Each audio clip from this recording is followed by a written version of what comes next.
This morning's first guest, actually, again, I get her. I think she gets up early, anyways. But it's Lisa Carter, who is the superintendent of Region One, and a big meeting over the telephone or Zoom actually was held this morning. Pardon, not this morning, but this weekend, between so many different representatives of all the towns and the schools that cover our immediate northwest corner area on COVID-19. And Lisa Carter was part of that meeting. Lisa, good morning. Good morning, Marshall. How are you? Very good.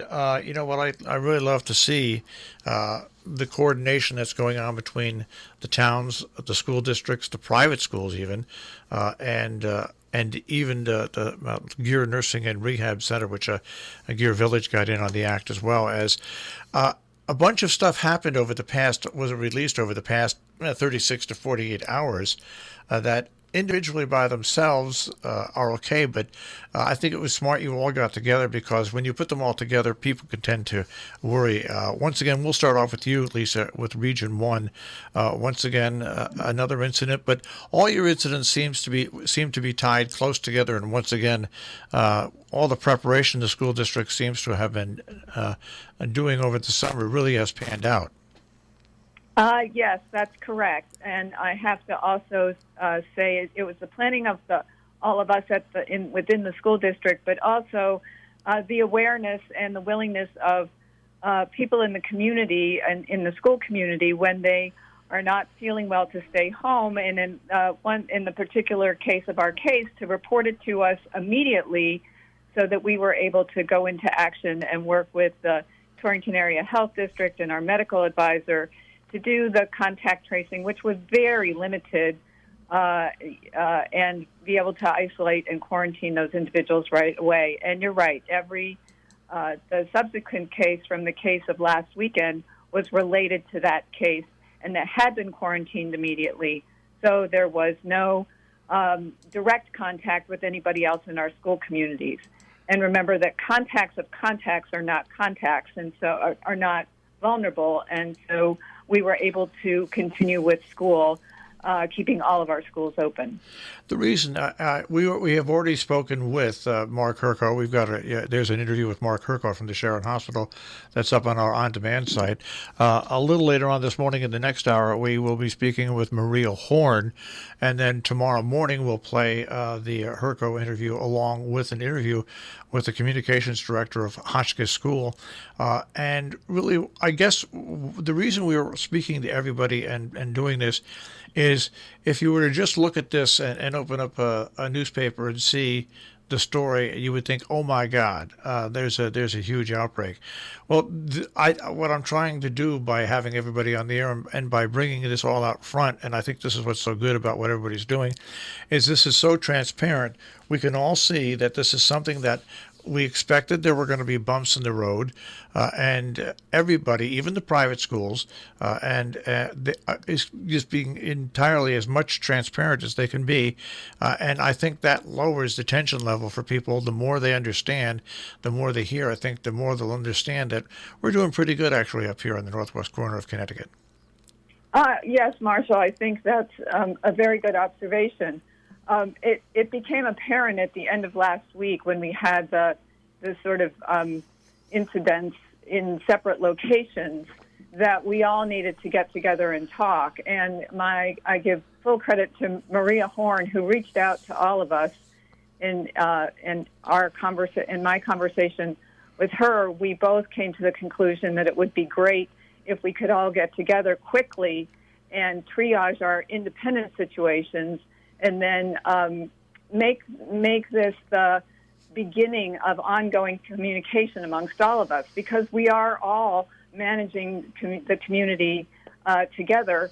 And, now I think we have a practice where we will be constantly communicating with each other. But in this particular situation this weekend, we were able to come together, debrief our situations, and then put together a communication piece that I hope made it clear to everybody what the reality of the situation is. And that it's very contained. Well, the reality of the situation is you have a Region 1 school district, the Hotchkiss School, you have Gear Village, you have Sharon Hospital. I can go right down the list, all dealing with not only students, not only brothers, sisters, uncles, aunts, all dealing with the same problem, and that is letting everybody know that these institutions, which are vital for the students, vital for the teachers, vital for anybody who needs hospital care, anybody that needs long-term care, anybody that needs a residential care, that, hey, you know what? Things like this, bumps in the road are going to happen. We're all here letting you know that we work together and we're going to handle this the best way we can. And I think the more people are aware of this, you're never going to be totally relaxed about COVID-19. But I think that this is a good reminder to everybody to wear masks, to do social distancing, and also to, if you hear something about something happening, find out right from the source. You've all at Region 1 and everybody else that's involved in this been very, very open about this, and the public needs this to be open because the public can't let their guard down for a moment. And I think what everybody at this meeting showed is that you're not letting your guard down at all. Absolutely not. We just can't do that at all. And you've made a very good point about the need for us to continue to be vigilant about the health and safety precautions in terms of hand washing, wearing masks, and social distancing. That is really what has helped to where the incidents are popping up, has helped to reduce any further transmission. And if we are vigilant about that outside the institutions, we reduce the probability that they will come into the institutions, because I think it has been discussed a great deal in the news that these institutions are not transmission centers for COVID-19.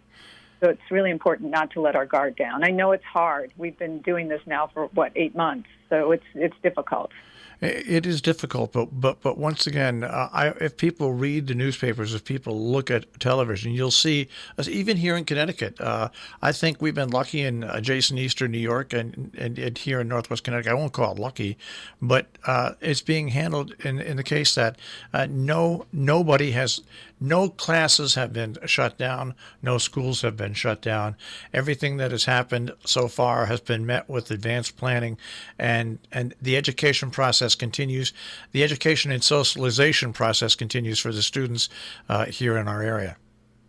Yes, and I believe that's critical. So again, everything that we can do to preserve our safety and make sure that we continue to have our students in school, they are thriving.